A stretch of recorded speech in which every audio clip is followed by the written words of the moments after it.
Have you ever pondered why the conflict between Palestine and Israel seems never ending?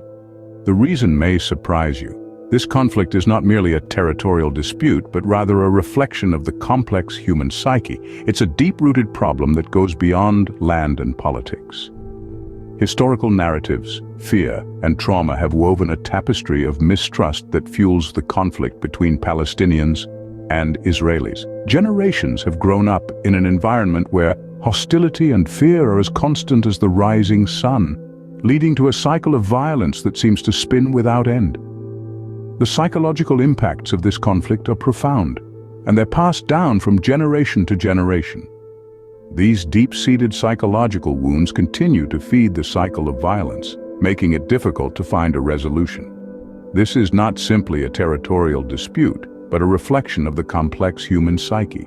What happens when generations grow up in an environment of hostility and fear? This question beckons us into the realm of intergenerational trauma. Just imagine, a child born into a world where hatred and fear are everyday norms, where violence is as common as the rising sun. This child grows up, and these experiences etch deep psychological scars that never truly heal. These scars don't just fade away with time, they are carried forward, passed down like a distressing heirloom from one generation to the next.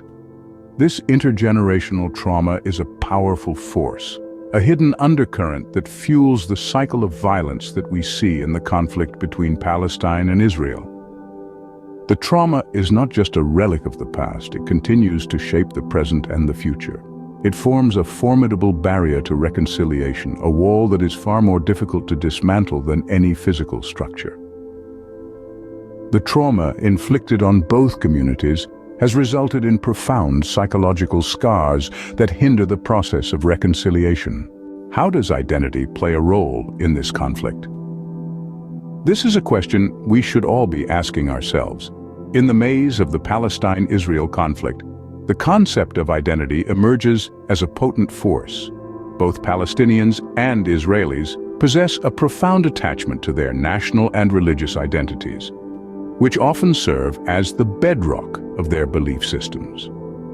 These identities, while a source of strength and pride, can also create barriers. They can lead to an us versus them mentality, a mindset that views the world through a lens of division rather than unity. This is where the concept of otherness comes into play. Otherness is the process of perceiving those from different groups as fundamentally dissimilar, even threatening. It is a psychological divide that turns neighbors into strangers, friends into enemies. In the context of the Palestine-Israel conflict, otherness fuels the fire of misunderstanding and mistrust, exacerbating the psychological barriers to peace. This sense of otherness also hinders empathy, an essential component in conflict resolution. When we perceive others as fundamentally different, it becomes difficult to understand their perspectives, to feel their pain. This lack of empathy contributes to the perpetuation of the conflict, creating a cycle that seems almost impossible to break. Thus, the role of identity and otherness in this conflict is profound.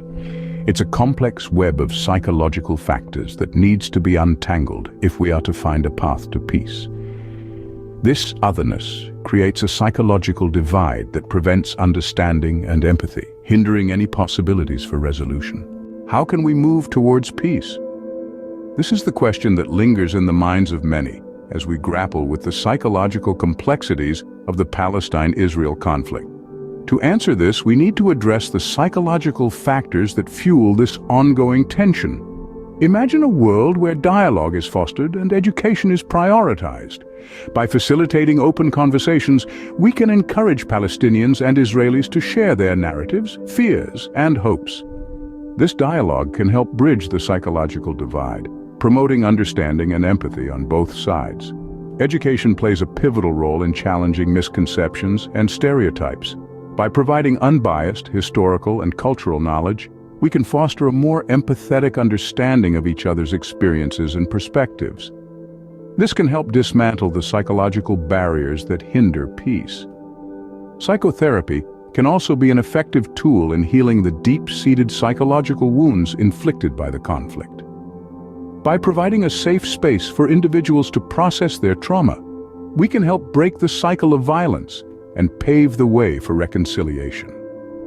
But the journey towards peace is not a quick one. It requires patience, persistence, and a collective commitment to understanding and empathy. Only then can the psychological wounds begin to heal and a path towards peace be realized. By acknowledging the human psyche behind the conflict, we can take the first steps towards a lasting peace. Remember to like and subscribe to our channel for more insightful content.